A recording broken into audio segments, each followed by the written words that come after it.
Hello दोस्तों, search engine optimisation या SEO course के इस नए चैप्टर में आप सभी का वेलकम है।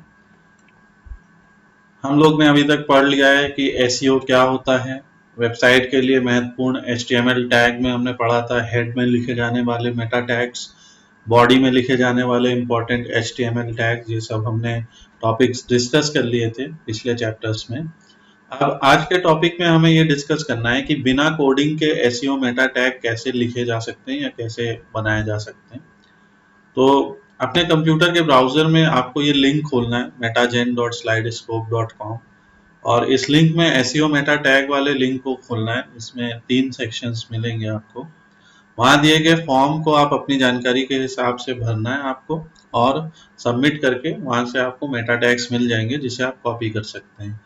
मेटा टैग ज़रूरी इसलिए होते हैं क्योंकि बिना मेटा टैग के हम अपने जो वेब पेज है, जो हमारी इंफॉर्मेशन है, वो इंफॉर्मेशन हम सर्च इंजन तक नहीं पहुंचा पाएंगे।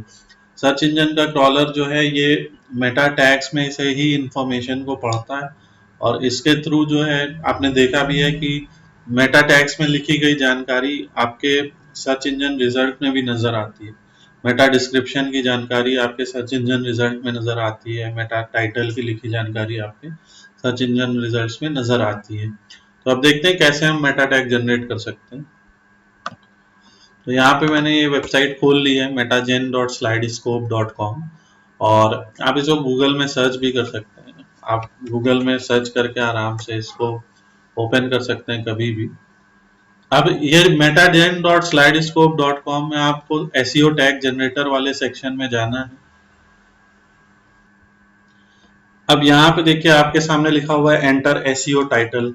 मान लेते हैं कि हम किसी डिजिटल मार्केटिंग कंपनी के लिए काम कर रहे हैं, तो यहाँ पे आप लिख सकते हैं बेस्ट डिजिटल मार्केटिंग कंपनी इन, और आप उस शहर का नाम यहाँ पे लिख सकते हैं। जैसे आपने कहा बेस्ट डिजिटल मार्केटिंग कंपनी इन दिल्ली, या जो भी आप लोकेशन यहाँ पे डालना चाहते हैं। उसके बाद एक सेपरेटर का यूज आप कर सकते हैं और ब्रांडिंग एंड जो भी आप और सर्विसेज देते हैं उसके साथ में ब्रांडिंग एंड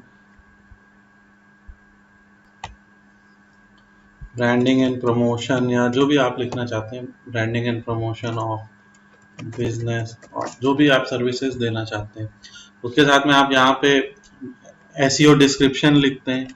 एसईओ डिस्क्रिप्शन में आपको सेंटेंस फॉर्मेट में वही कीवर्ड्स को लिखना है और आप ऐसे लिख सकते हैं we are leading digital marketing company, और जो भी शहर है आपका, in Delhi we provide branding and promotion related services for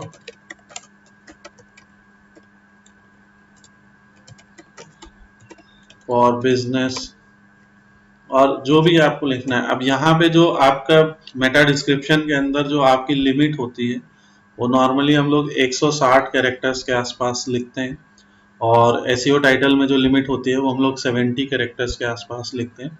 तो 160 और 70 कैरेक्टर्स के आसपास आप यहाँ पे लिख सकते हैं दोनों में मिला के। अब इनमें आपको सेंटेंस इसमें इस तरह से लिखना है मेटा डिस्क्रिप्शन में कि उस सेंटेंस में जो भी आप काम कर रहे हैं उसके रिलेटेड कीवर्ड्स आपके हों। जैसे आप अगर यहाँ पे we handle social media marketing, या जो भी आप हैंडल नहीं लिखना चाहते हैं, we also provide social media marketing, और जो भी आपके अपने कीवर्ड्स हैं आप उनको अलग से लिख सकते हैं इसमें। Social media marketing, inbound marketing, जो आपके कीवर्ड्स बनते हैं। ऑल्दो ये डिजिटल मार्केटिंग में सब कवर हो जाता है, लेकिन इस तरह से आपको लिखने में जो है उस कीवर्ड्स को जो है पब्लिक वहाँ पे पढ़ती है। जब सर्च रिजल्ट्स में ये नज़र आता है तो वहाँ से जो है जो विजिटर्स हैं वो आ सकते हैं। अब देखिए मेटा डिस्क्रिप्शन टैग है उसको लगा देने से कोई ज़रूरी नहीं है कि गूगल हर बार ये मेटा डिस्क्रिप्शन ही दिखाएगा जब आपका सर्च रिजल्ट में इंफॉर्मेशन नज़र आएगी। जैसे कि यहाँ पे हमने देखा, यहाँ पे स्वैप द बुक लिखा, हमने स्वैप द बुक लिख के हमने यहाँ पे सर्च किया तो सर्च करने पे हमारे सामने रिजल्ट नज़र आ रहे हैं, और उस रिजल्ट में देखिए एक तो ये हमारा एसईओ टाइटल नज़र आ रहा है। तो जो टाइटल आप यहाँ पे फिल करते हैं वो टाइटल आपका रिजल्ट में नज़र आता है। जब आपका पेज रेंडर होता है, जब आपका पेज सबमिट हो जाता है गूगल को, उसके बाद गूगल इन इंफॉर्मेशन को अपने पास स्टोर कर लेता है, और जब भी कोई आपके बिजनेस से संबंधित कोई कीवर्ड डालता है तो उसको ये सब नज़र आता है। दूसरी चीज़, ये जो इन्फॉर्मेशन नज़र आ रही है ये हमारा मेटा टैग है, और इस मेटा टैग में लिखी हुई इन्फॉर्मेशन है, ये मेटा डिस्क्रिप्शन की इन्फॉर्मेशन है। हम इसको एक बार उस वेबसाइट को यहाँ पे एनालाइज करते हैं।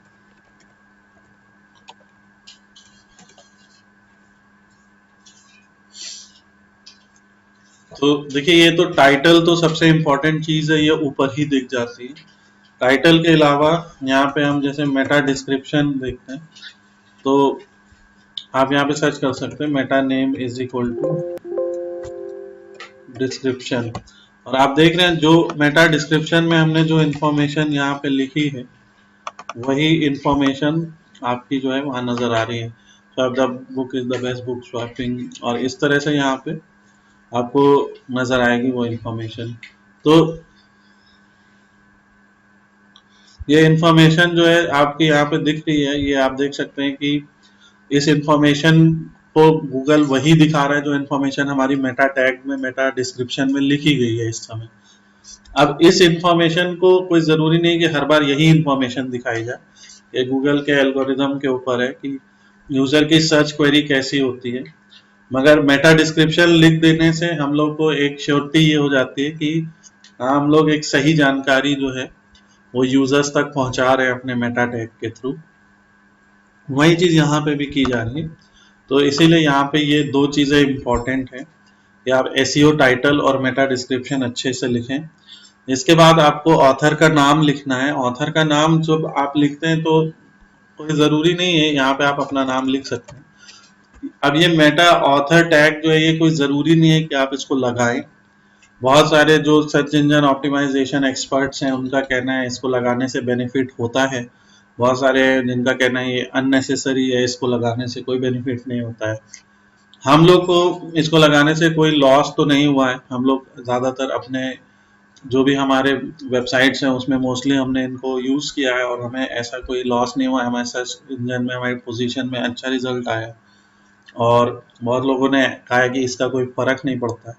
तो ये आपके ऊपर है, और थोड़ा सा क्या है, आपको कुछ एक्सपेरिमेंट्स भी करने पड़ेंगे अपने एंड से। आपको कुछ पेज ऐसे बनाने पड़ेंगे जिसमें आप ये सब टैग्स का इस्तेमाल करें, कुछ पेज ऐसे बनाने पड़ेंगे जिसमें ये जो एक्स्ट्रा टैग्स हैं इनका इस्तेमाल ना करें, और फिर देखें कि कैसा आपका जो है रिजल्ट नज़र आ रहा है। तो ये आपके ऊपर हम छोड़ते हैं, इसीलिए इसको मैंने डार्क में रखा है, इन दोनों को ब्राइट में रखा है। ये दोनों मैंडेटरी हैं, इम्पॉर्टेंट हैं, और एसईओ टाइटल में और मेटा डिस्क्रिप्शन में हम लोग के जो फोकस कीवर्ड हैं, जो मेन कीवर्ड्स हैं, वो सब होने चाहिए। मेटा डिस्क्रिप्शन में आप सेंटेंस फॉर्मेट में ज़्यादातर लिखते हैं। आप एक प्रॉपर सेंटेंस, प्रॉपर पैराग्राफ में आप इसको लिखेंगे। और जो एसईओ टाइटल है, क्योंकि यहाँ पे हम केवल 70 कैरेक्टर्स तक ही लिखते हैं, तो इसलिए यहाँ पे हम लोग जो है उसको कम उसमें लिख सकते हैं। तो हम लोग यहाँ पे इसलिए कीवर्ड या की फ्रेज ही लिखते हैं, ज़्यादा सेंटेंस बनाने की यहाँ पे एटलीस्ट कोशिश नहीं करते। अब इसके बाद आप इसको जनरेट पे क्लिक कर दीजिए, और जनरेट पे जैसे आप क्लिक करेंगे देखिए ये आपका जनरेट हो गया टैग पूरा। और इसको अब आप यहाँ से कॉपी कर लीजिए। कॉपी करने के बाद आप अपने कोडिंग में जाइए। लेट्स से हमें एक नया पेज बनाना है, और नया पेज बनाने के साथ में आपको जैसे यहाँ पे ऑब्वियसली HTML को ओपन करना पड़ेगा। ये मोस्टली आपको मिलेगा इस तरह से लिखा हुआ। ज़्यादातर तो हमें सिर्फ टैग सारे लिखे हुए मिलते हैं, हमें बस उसमें चेंज करना पड़ता है। और हमको जो है लेकिन फिर भी नॉलेज ज़रूर होनी चाहिए कि कौन सा टैग किस जगह पे रहता है। तो जो हमने पहले हम इतने से पार्ट को जो है सेव कर लेते हैं। अब जैसे मान लीजिए ये हमारी सर्विस है डिजिटल मार्केटिंग सर्विस नाम से, तो हम डिजिटल मार्केटिंग सर्विस .html नाम से इस पेज को भी सेव कर ले रहे हैं। जो ये पेज का नाम होता है, खास करके जब आप HTML में अभी वेबसाइट्स बना रहे हैं, तो HTML में जो ये पेज का नाम होता है, उस पेज के नाम में भी कीवर्ड्स का होना बहुत इंपॉर्टेंट होता है। अगर इस पेज के नाम में कीवर्ड्स होंगे तो ये URL का पार्ट बनता है, और जब URL का पार्ट बनता है तो वहां पे आपको बेनिफिट मिलता है इसके थ्रू। अब यहाँ पे हेड के अंदर हम लोग इसको पेस्ट कर देते हैं, और अब आप देख रहे हैं आपको कोई वर्क नहीं करना पड़ा, आपका जो है सीधे हेड के अंदर जो भी आपके इंपॉर्टेंट मेटा टैग्स थे वो सारे आ गए। Meta charset is equal to UTF-8, ये टैग जो है ब्राउजर को ये बताता है कि आपका पेज ब्राउजर में कैसे रेंडर होता है, तो उसकी जानकारी देता है कि आपका कैरेक्टर सेट कौन सा है। ये एक अच्छी चीज है, अगर आप इसको लगाते हैं तो आपके ब्राउजर को जानकारी मिलती है और रेंडरिंग हो जाती है इसकी। तो पेज के कैरेक्टर सेट को डिक्लेयर करने के लिए आप ये लगाते हैं यहाँ पे। और भी दो टैग हैं जो यहाँ पे मैं लिख रहा हूँ, इस तरह से भी ये लिखा जाता है, meta HTTP equivalent is equal to content type content text HTML char set is equal to UTF-8। और दूसरा तरीका ये कि किस तरह का कैरेक्टर सेट है। अब ये जहाँ से जिन्होंने भी वेबसाइट डिजाइन की है उनको इस चीज की जानकारी होती है, आप इसके बारे में और भी पढ़ सकते हैं। तो चाहे तो आप इस तरह से भी लिख सकते हैं। तो ये टैग्स मैं आपके साथ शेयर कर दूंगा ताकि आप जो है इन जानकारी को भी अपने वेब पेज में लगाएं। तो या तो आप इसको इस तरह से लिखिए और या इस तरह से, अगर आपको ज़्यादा इसके वरी नहीं करना है इसके बारे में तो आप इसको नॉर्मली इस तरह से भी लिख सकते हैं।